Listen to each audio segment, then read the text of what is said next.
seemed inevitable. In a land of furious inequality and habitual misrule, the virus was always going to cause chaos here in South Africa. How could it possibly be otherwise? Never before in the history of our democracy has our country been confronted with such a severe situation. In the overcrowded townships around Johannesburg, news of COVID-19's arrival, the first confirmed case was March the 5th, prompted dread. In their single room in Alexandra, Shebi and Nicholas Machabele had little hope that a neglectful state would come to their rescue. We are going to struggle because, yeah, it's my neighbor. If I catch it, he's going to catch it. Everyone, they're going to catch it. So we are in a very big danger. Those fears are understandable. Neighbourhoods sharing taps and toilets, people already weakened by malnutrition and illness.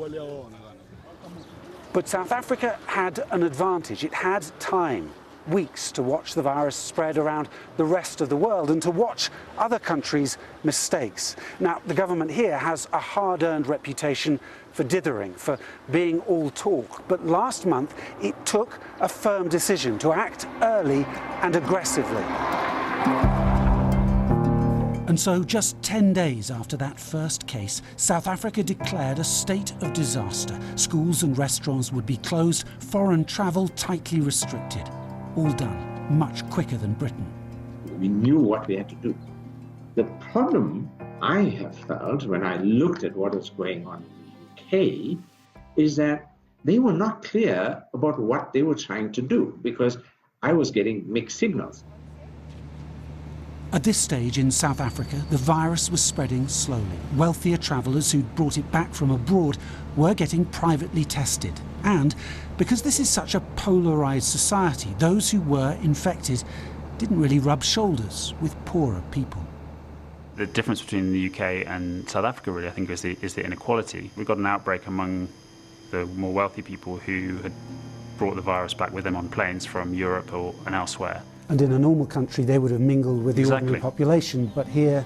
Exactly. But soon South Africa did start to see an exponential rise, just like Britain. Although here, the government was already reacting much quicker, imposing a lockdown just 8 days after recording the 100th infection. The UK waited 18 days. A week in this epidemic is a disaster if you don't know what you're doing. If you vacillate for 1 week, you're in trouble.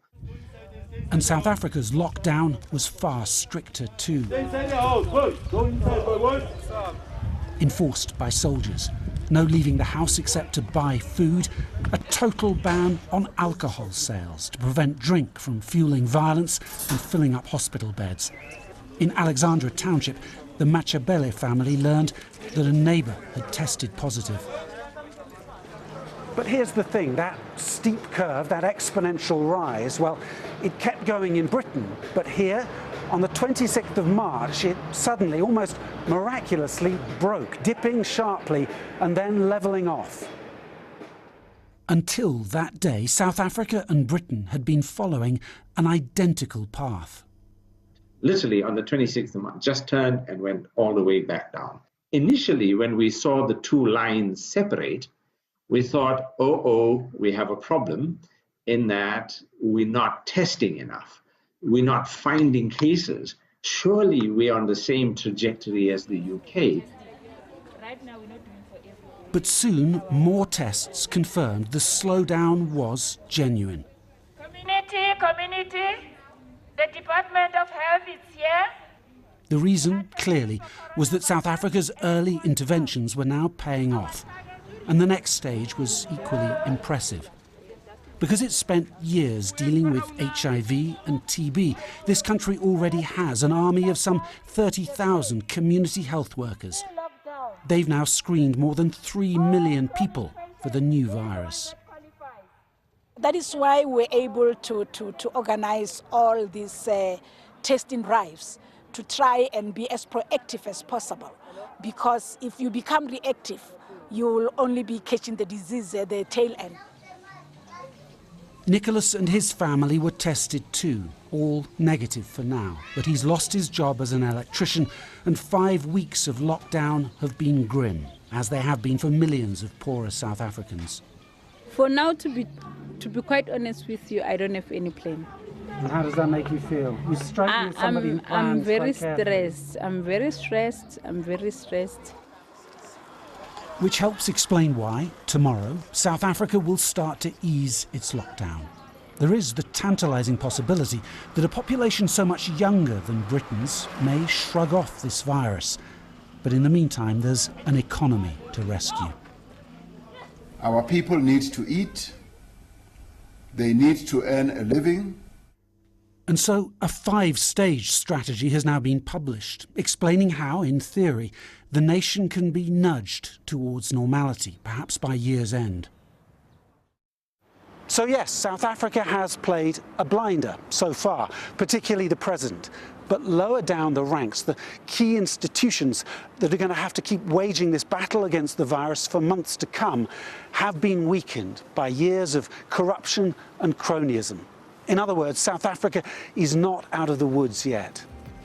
South Africa is known for political inefficiency and corruption. There's a lot of meetings happening, there's a lot of people talking, a lot of PowerPoint presentations being given, but sometimes there's a lack of action on the ground. So plenty of uncertainty ahead here. Just look at this massive queue for food handouts near Pretoria. And as the lockdown softens, the near certainty that the infection rate will start to climb.